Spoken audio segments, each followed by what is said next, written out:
Hello again, people. Right, it's about 6 o'clock in the morning on a Thursday.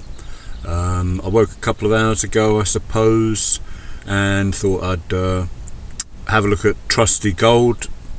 Managed to get a trade out of that, so the temptation is just to go back to sleep because my work's been done, or have a quick look at another chart and see what's going on. So I thought I would kill two birds with one stone. I've been asked about drawing these boxes, these levels, this sort of thing here. Oh, come on, typical charts playing up, that sort of thing there. And what is the significance of the box, as it were? Well, really and truthfully, all it is about is seeing if a level has broken. Line charts, as you know, I absolutely love. So just starting on H1 for no particular reason other than I'm not really a long-term trader, so anything higher than H1 tends to get into the realms of medium to long-term stuff. So H1, I can clearly see, if we zoom in, that we are in an uptrend. We can draw a descending trend line here that connects highs that make lower lows, and critically, you know, we would have, if we were doing this left to right, we would have gone down there because that low has broken that low there. But we can jump to the latest level that's made the lowest low, and that one is that, it's that one there.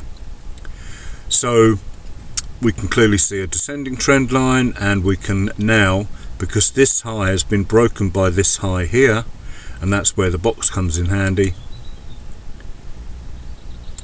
we can we can see that price is breaking out. These indicators get a little bit difficult to manage, but I don't want to take stuff off my charts. Now, I was asked about the high and the low of the box. Well, the high is that high there to see that we've broken out, and the low, I would like to, sadly these things snap to the candlestick so they don't snap to the lines, but the low would be that low there, because if we break out below there, that's the low that's created this new high. So that's why I draw my levels like I do. Don't worry, this will sort itself out if we flick from one time frame to another. There we go. So we know if price collapses through that low, then we've actually broken a valid support level, because it's created that new high. We also want to be aware of what's going on the left hand side. So this high here and the low, in fact, the same sort of scenario would be, so let's start from the low, a problem area if we hadn't broken that as well. See, we have broken as well. So effectively we've got clear air on the left hand side. Box I would draw from that low, that's the zone if you like, to the high. We're running into a support level. Sorry, they disappear indicators, that's why that's disappeared. The support is where price will have its first of falter, stutter if you like, before it goes on the resistance level. Okay, same process as price was moving up, it would most likely cause a problem at that, and then test the high to see whether there were in fact any more sellers up there. That's it. Always remembering that you want the angle on the dragon, and you want momentum, and it's worth mentioning this as well, momentum 20 level isn't always necessary, because this low momentum bar here will be strong momentum on the lower time frames. most likely. There we go, it's breaking through the 20, and if we go down even further to the M15, you will see in the 20 clearly. So that's how, you know, multitasking becomes extremely important. And in this instance here, you can clearly see we've got a level that could draw there. And in this instance, I'm not worried about the price looking for shorts, because I'd have to draw my bar at large, because that is the next level that price will attack using a 5-minute, 1-minute chart, and broke there. So that's how I draw my buy and sell zones, if you like. So we've also got a problem there. Clearly price bounced around, took off because there was a clear gap to that next, probably spike. 1,000 charts, you got you know, multiple time frames. Just practice with these boxes on whatever trading plan, and then observe what price does when it hits them.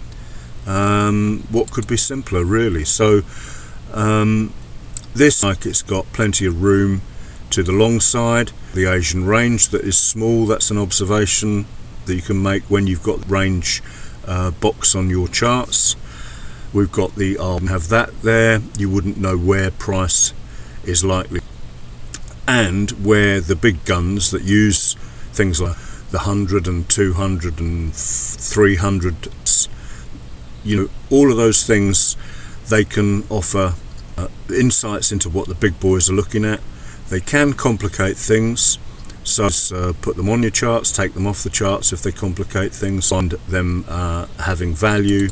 You know, I've had them on and off my chart numerous times over the years, so comfortable for you. So, oh, I didn't draw the ascending trend line on.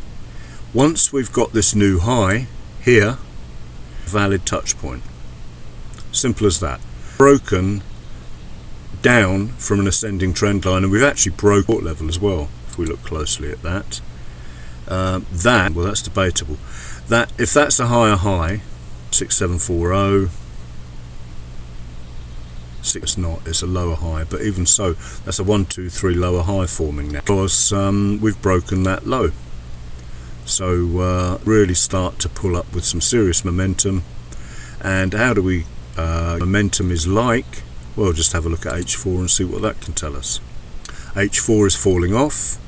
H4 isn't particularly strong. You know, past charts, this is why I say history repeats itself so often. And you have to look at what happened on H4 once it broke the 20 level there. Bust, pull back, break and close. Bust and close. So we've got the bust up, pull back. This could easily. So mapping your charts and lead price action. Thanks for watching. Have a good day.